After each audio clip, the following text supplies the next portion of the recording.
오늘 하나님께서 우리에게 주시는 말씀은 마가복음 15장 1절에서 5절까지 말씀입니다. 마가복음 15장 1절에서 5절까지 말씀을 우리 한 목소리로 함께 봉독하겠습니다.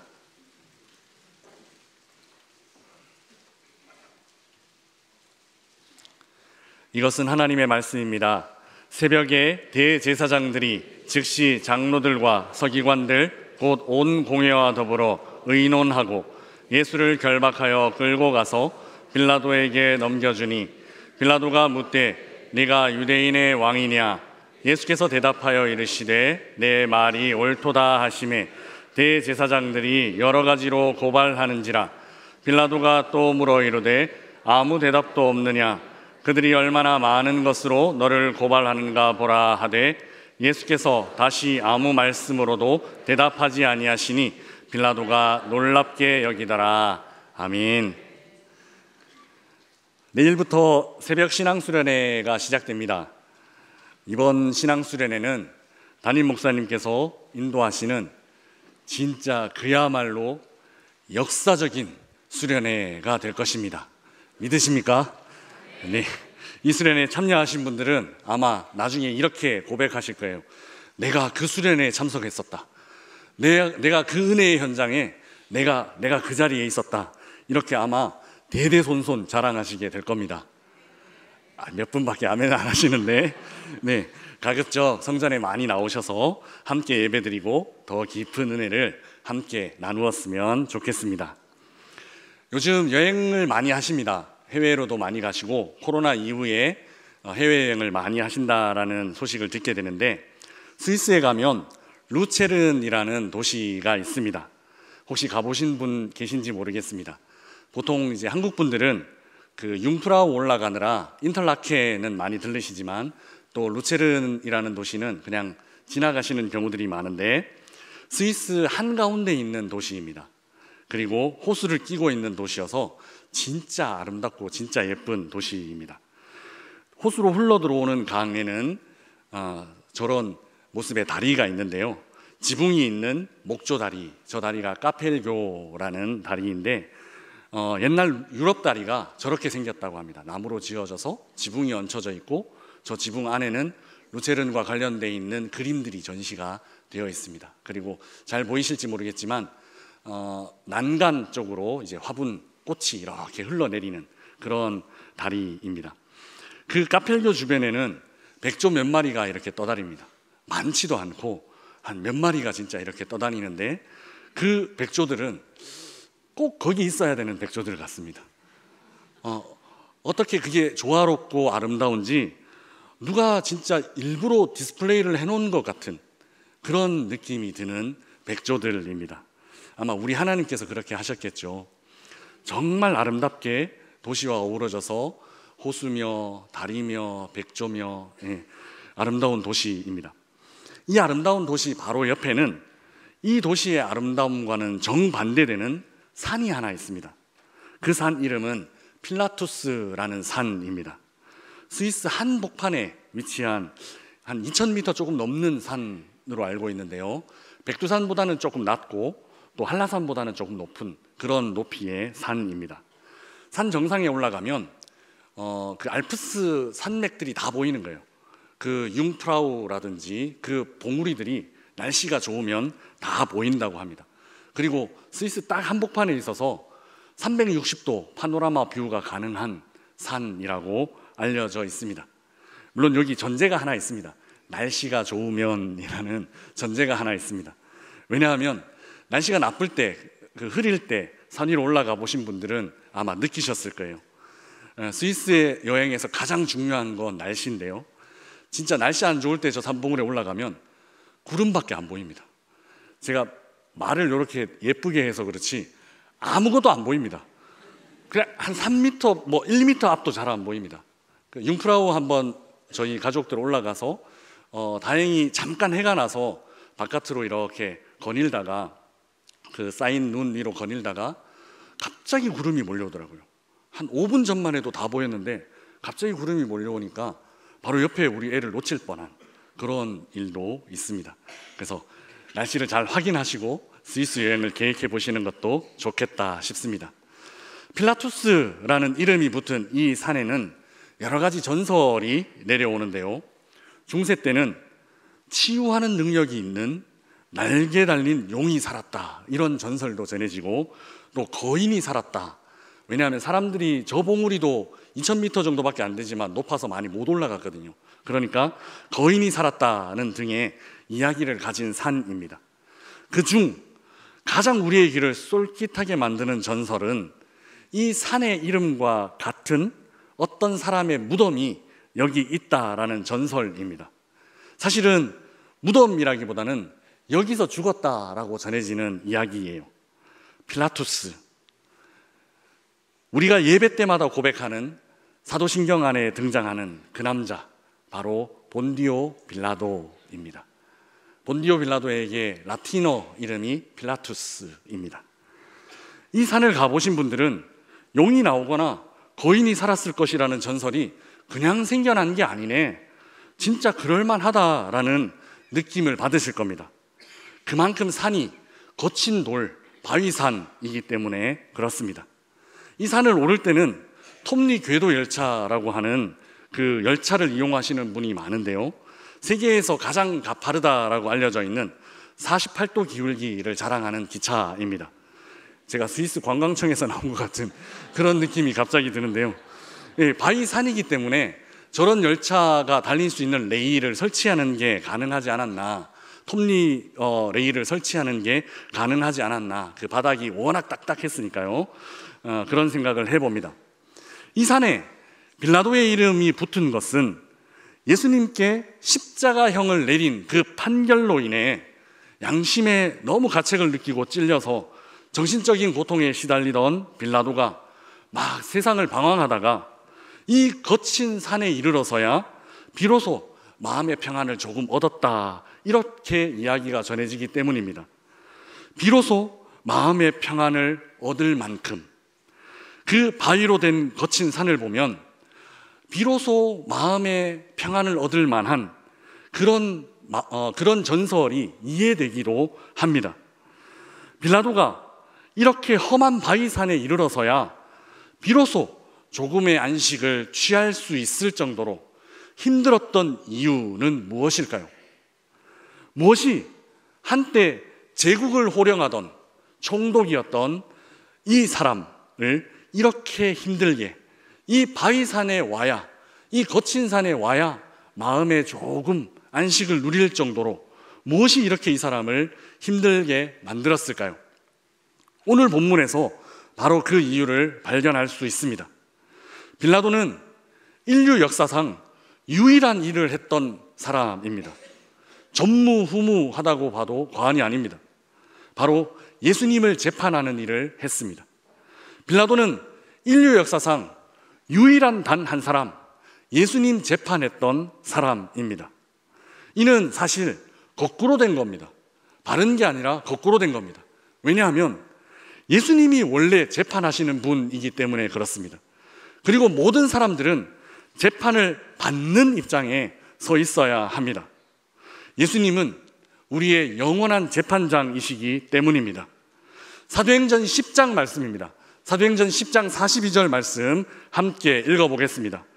우리에게 명하사 백성에게 전도하되 하나님이 살아있는 자와 죽은 자의 재판장으로 정하신 자가 곧 이 사람인 것을 증언하게 하셨고. 아멘. 성경은 예수님에 대해서 재판장이다, 이렇게 얘기하고 있습니다. 하나님께서 살아있는 자와 죽은 자의 재판장으로 정하신 분이 바로 우리 주님 예수님이십니다. 예수님이 진짜 재판장입니다.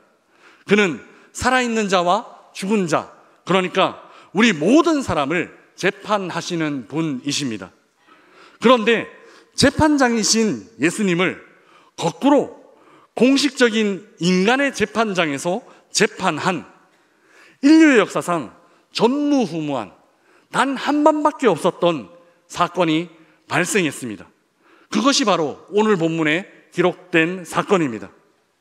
이 재판에서 빌라도가 재판장의 역할을 담당하게 되었습니다. 그런데 잘 아시는 것처럼 빌라도는 이 판결에 실패했습니다. 그는 왜곡된 판결을 내렸습니다. 잘못된 판결을 내렸다는 것입니다. 사실 그 역사적인 재판의 결과가 무엇이었나 하면 그 역사적인 재판의 결과는 원래 죄 없음, 그러니까 무죄였습니다. 빌라도는 그냥 무죄라고 이야기하고 쾅쾅쾅 치고 끝내면 되는 재판이었습니다. 오늘 본문 뒤에 나오는 15장 14절 말씀입니다. 우리 함께 읽어보겠습니다. 빌라도가 이르되 어찌미냐 무슨 악한 일을 하였느냐 하니 더욱 소리 지르되 십자가에 못 박게 하소서 하는지라. 아멘. 빌라도는 이렇게 질문합니다. 무슨 악한 일을 하였느냐? 이 질문 안에는 내가 예수님을 재판해 본 결과, 신문해 본 결과 나 아무 죄도 찾지 못했다라는 것을 의미합니다. 그러니까 한마디로 무죄다라는 말입니다. 요한복음은 이를 좀 더 직접적으로 기록하고 있습니다. 요한복음 19장 4절입니다. 같이 읽어보겠습니다. 빌라도가 다시 밖에 나가 말하되 보라 이 사람을 데리고 너희에게 나오나니 이는 내가 그에게서 아무 죄도 찾지 못하는 것을 너희로 알게 하려 함이로라 하더라. 아멘. 빌라도는 친히 이렇게 고백합니다. 내가 그에게서 아무 죄도 찾지 못했다. 내가 지금 나와서 그 말 하려고 한다 라고 빌라도는 그렇게 솔직하게 말하고 있습니다. 나는 예수에게서 아무 죄도 찾지 못했다라고. 재판의 결과 무엇이었냐 하면 재판의 결과는 무죄였습니다. 무죄 판결이 나온 것이었습니다. 그리고 빌라도는 지금 그 무죄를 선고하려고 사람들 앞에 섰습니다. 그런데 무슨 이유인지 결과적으로 예수님은 사형 선고를 받았습니다. 무슨 이유인지 예수님은 십자가에서 돌아가셔야만 했습니다. 재판의 결과 무죄를 받고 사람의 일이니까 이 정도는 이해될 수 있습니다. 무죄 받은 사람이 혹 벌금 얼마 아니면 며칠 구금 정도, 며칠 그 빌라도의 정원에 갇혀서 밖에 나가지 말고 며칠 머무르시오, 이 정도 받았다면 이해할 수 있습니다. 사람의 일이니까요. 사람들이 하는 일이니까요. 그나마 이 정도는 이해할 수 있습니다. 그런데 예수님은 아닙니다. 그런데 예수님은 사형을 받으셨습니다. 무죄라는 선고가 나와야 하는 그 상황에서 예수님이 받은 재판의 결과는 사형이었습니다. 그리고 그냥 보통 사형이 아니라 가장 고통스럽게 사람을 죽이는 방법인 십자가형을 받으셨습니다. 십자가형은 가장 악한 범죄자를 사형시키는 방법 중 하나입니다. 당시에 밀란을 일으켰거나 쿠데타를 도모했던 정치범들, 이런 사람들이 십자가형으로 사형시키곤 했습니다. 그런데 무죄를 받은 사람에게, 죄가 없다라고 판결받은 사람에게 사형 선고가 내려졌습니다. 그것도 십자가형이 내려진 것입니다. 인류의 재판 역사상 가장 아이러니한 사건이 아닌가 하는 생각이 듭니다. 인류의 재판 역사상 아마 그 역사들이 있다면 가장 아이러니한 사건이 바로 이 예수님 재판 아닌가 하는 생각이 듭니다. 재판에서 무죄를 받으신 분이 사형을, 그것도 가장 악한 범죄자를 사형시키는 방법으로 사형당하신 것입니다. 어떻게 이 재판을 이해할 수 있을까요? 왜 빌라도는 이렇게 판결을 내릴 수밖에 없었을까요? 그 이유는 이렇습니다. 첫 번째 이유입니다. 빌라도는 당시에 다수의 사람들과 소수의 사람들 사이에서 선택해야만 했습니다. 그런데 빌라도는 다수의 사람들을 선택하고 소수의 사람들을 외면하는 판결을 내렸습니다. 다수가 꼭 옳은 것은 아닙니다. 재판 과정에서 이미 그 다수가 틀렸고 예수님이 옳다, 그 소수가 옳다라는 판결이 밝혀졌습니다. 그러나 빌라도는 다수의 압력에 무릎 꿇고 말았습니다. 그리고 옳고 그름의 문제는 눈 감고 말았습니다. 판결 이후 이 다수가 일으킬 소동, 판결 이후 이 다수가 일으킬지도 모르는 소란, 그것이 염려되었기 때문일 것입니다. 오늘날은 다수결을 신봉하는 시대가 되었습니다. 직접 참여하는 정치 방식에서 다수의 의견을 따라서 정책이 결정되는 것은 나쁜 일이 아닙니다. 그러나 그럼에도 불구하고 다수의 의견이 꼭 옳은 것은 아니다라는 사실도 우리는 기억해야만 합니다. 특히 진리의 문제와 관련해서는 더 그렇습니다. 성경은 신앙을 좁은 문으로 들어가는 것, 이렇게 표현합니다. 그 좁은 문으로 들어가는 사람은 적다, 이렇게 말하고 있습니다. 성경은 좁은 문으로 들어가는 그 소수의 사람을 옳다라고 판단한다라는 사실을 오늘 우리는 기억해야만 합니다. 다수가 아닙니다. 소수, 좁은 문으로 들어가는 소수를 하나님은 인정하신다라는 사실을 기억하시기 바랍니다. 우리는 이미 다수가 선택한 넓은 문이 아니라 다수가 외면하고 소수가 선택한 좁은 문으로 들어와 있는 사람들입니다. 다수가 외면하고 소수가 선택한 그 좁은 문이 진리를 향한 통로라는 것을 우리는 믿고 확신하고 있기 때문입니다.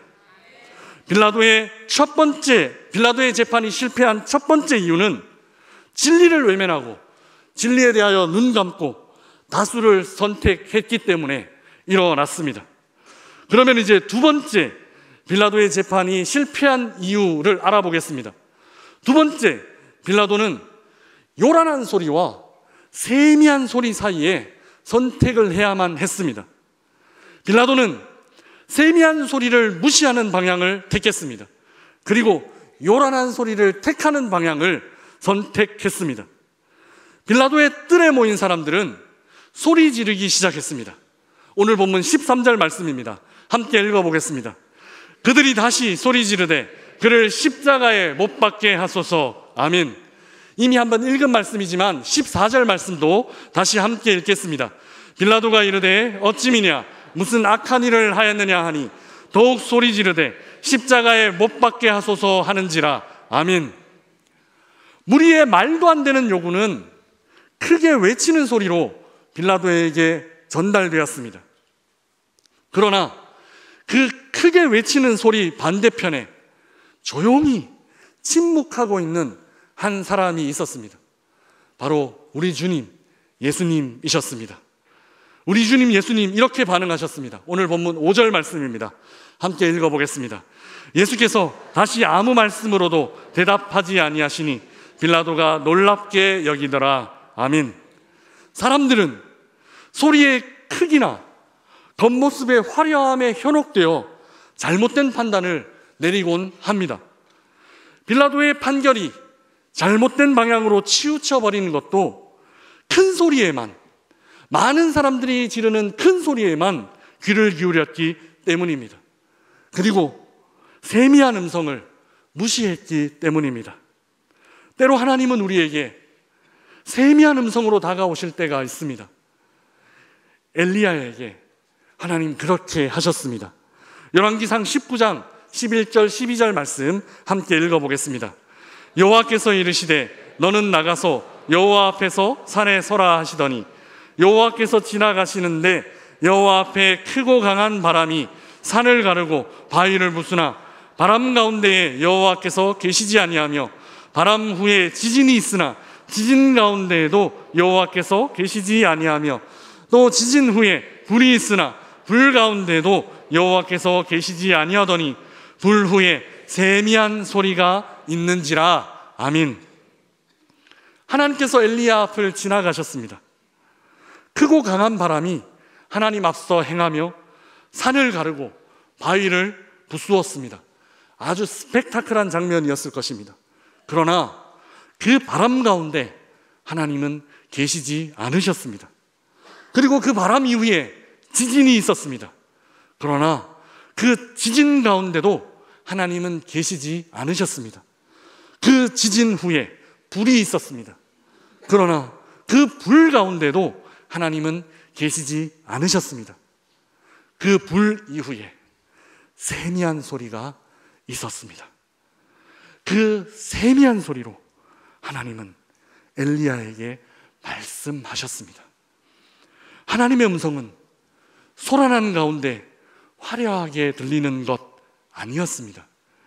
하나님의 음성은 세미하게 들려와 엘리야의 마음을 토닥토닥 어루만지는, 엘리야의 마음을 회복시키시고 엘리야의 마음을 위로하시는 하나님의 음성이었습니다. 크고 화려한 소리에만 듣기 좋아하는 사람들은 세미한 음성으로, 또 때로 침묵으로 말씀하시는 하나님의 음성을 놓쳐버릴 수가 있습니다. 침묵으로 대답하신 이 음성에 귀 기울일 줄 아는 영성, 침묵으로 말씀하시는 이 하나님의 음성에 반응할 수 있는 믿음, 이것이 진짜 영성, 진짜 음성입니다. 결과적으로 빌라도는 힘없는 소수의 작은 소리에 귀 기울일 줄 몰랐던 사람이었습니다. 다수의 큰 소리만 듣다가 인류 역사상 단 한 번밖에 없었던 그 재판장을 재판하는 그 역사적인 순간을 엉망으로 만들어버리고 말았습니다. 사랑하는 명선의 가족 여러분, 이제 인류 역사상 유일한 기회를 보기 좋게 걷어차버린 한 남자의 실패 이야기를 통해 우리들이 어떤 모습으로 살아야 할지 생각해 보면 좋겠습니다. 공식적인 재판으로는 재판장이신 예수님을 재판한 사람이 인류 역사상 그냥 단 한 사람, 빌라도가 유일했습니다. 그러나 사실 우리의 일상은, 우리의 하루하루의 삶은 이런 재판의 연속이기도 합니다. 삶을 살아가며 우리는 크고 작은 판단들, 크고 작은 결정들을 내리곤 하기 때문입니다. 믿음으로 결정할지, 아니면 세상 사람들이 다 그렇게 생각하는, 세상의 많은 사람들이 생각하는 세상의 가치관을 따라 결정할지, 말씀을 따라 결정할지, 아니면 세상 사람들이 다 흘러가는 방식대로, 세상 사람들이 다 따라가는 방식대로, 그 방식대로 살아갈지, 우리도 순간순간 우리의 일상을 살아가며 늘 빌라도와 같은 자리에 서곤 합니다. 이 결정의 순간, 이 선택의 순간 꼭 기억해야 하는 것이 있습니다. 그것은 언젠가 우리도 판단받는 자리에 서리라는 것입니다. 언젠가 우리 모두는 진짜 재판장이신 그분 앞에, 우리 주님 앞에 서게 될 것입니다. 이것 꼭 기억하시는 우리 명선의 모든 성도들 되시기를 주님의 이름으로 축복합니다. 그 재판의 자리에서 잘하였다, 착하고 충성된 종아 라는 칭찬을 받게 될 것인지, 아니면 악하고 게으른 종이라는 꾸중을 듣게 될 것인지, 지금 우리의 일상 가운데 내리는 모든 판단들로, 모든 결정들로 우리 주님의 판단이 결정될 것입니다. 사랑하는 여러분, 거친 바위산에 이르러서야 안식을 얻을 수 있었던, 한때 제국을 호령하던 권력자였던 한 사나이의 비참한 이야기가 우리들의 이야기가 되지 않도록 우리는 다수가 아니라 소수의 편에도 설 줄 알아야 합니다. 넓은 문이 아니라 좁은 문을 선택할 줄 알아야 합니다. 손해보면서, 불이익을 기꺼이 당하면서 거룩하게 하나님 말씀 지키는 거룩한 외톨이로 사는 길을 선택할 줄 알아야 합니다. 사랑하는 여러분, 거친 바위산이 무덤이 되어 그 산에 자기의 이름이 붙여진, 한때 제국을 호령했던 총독이었던 한 사나이의 서글픈 전설이 우리 후손들이 나를 기억하는 이야기가 되지 않도록 큰 소리 아니라 세미한 하나님의 음성에 귀 기울일 줄 알아야 합니다. 바쁘고 분주한 일들 속에서 고요한 중에 다가오시는 그 주님의 음성에 귀 기울일 수 있어야 합니다. 내일부터 시작하는 신앙 수련회가 아마 그렇게 다가오시는 하나님을 깊이 만날 수 있는 그런 시간일 것입니다. 믿으십니까? 아멘. 때로 아무 말씀하지 않으시는, 침묵하시는 우리 하나님의 마음도, 우리 주님의 마음도 헤아릴 수 있어야 합니다. 때로 우리는 왜 빨리 해결 안 해주시나, 왜 빨리 답을 안 주시나, 때로 조급해지기도 하는 우리들입니다. 하지만 그 침묵의 시간이 우리를 더 성숙하게 만들 것입니다. 그리고 그 침묵의 시간을 통과하고 난 이후 하나님께서 개입하셨을 때, 하나님의 뜻하심이 이거였구나, 우리는 더 확신하게 될 것입니다. 지금 우리가 내리는 판단 하나하나가 이후에 우리 주님 앞에서 판단되어질 것을 잊지 말아야 합니다. 그래서 그날 우리 주님 앞에서 받게 될 마지막 최종 평가를 생각하며 결정하고 판단을 내리는 지금 이 순간, 그리고 이번 한 주간, 그리고 우리의 모든 믿음의 여정이 되시기를. 그래서 이 다음에 진짜 재판장이신 분, 그분 앞에 우리 모두 서게 되었을 때에 잘했다, 착하고 충성된 종아, 어서 와라, 칭찬받는 우리 모든 명산의 가족들 되시기를 주님의 이름으로 축복합니다. 우리 이제 말씀을 생각하며 함께 기도하는 시간 갖겠습니다. 인류 역사상 유일한 재판이 있었습니다. 재판장을 재판한 재판이었습니다. 이 재판에서 인류는 실패하고 말았습니다. 그러나 우리의 일상에서 일어나는 동일한 재판이 있습니다. 믿음으로 결정할 것인지, 세상 사람들 생각하는 대로 그 세상의 가치관을 따라 결정할 것인지, 지금 이제 시작하는 이번 한 주간, 그리고 우리의 평생에 이 재판에서 실패하지 않는 판결을 내릴 수 있도록 좁은 길 선택하고 세미한 하나님의 음성에 귀 기울일 줄 아는 믿음, 용기 주시도록, 그래서 마지막 날 진짜 재판장 앞에 섰을 때에 크게 칭찬받는 우리 모두가 될 수 있도록 이 시간 조용히 하나님 앞에 우리의 마음을 올려드리며 기도하며 나아가겠습니다.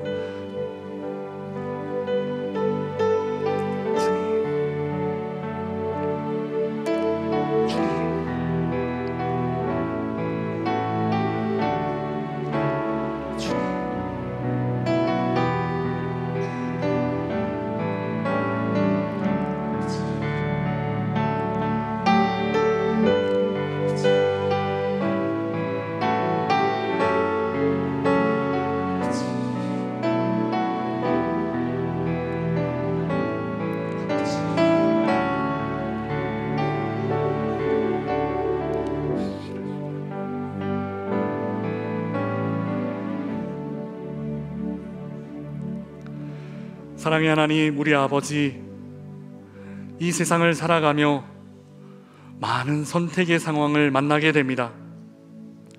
이 선택의 순간, 이 선택으로 재판장이신 우리 주님의 최종 선택이 결정된다라는 사실을 기억하게 하옵소서. 좁은 문을 자원하여 선택할 수 있는 믿음을 주시고 세미한 하나님의 음성에 귀 기울일 수 있는 맑은 영성을 허락하여 주옵소서.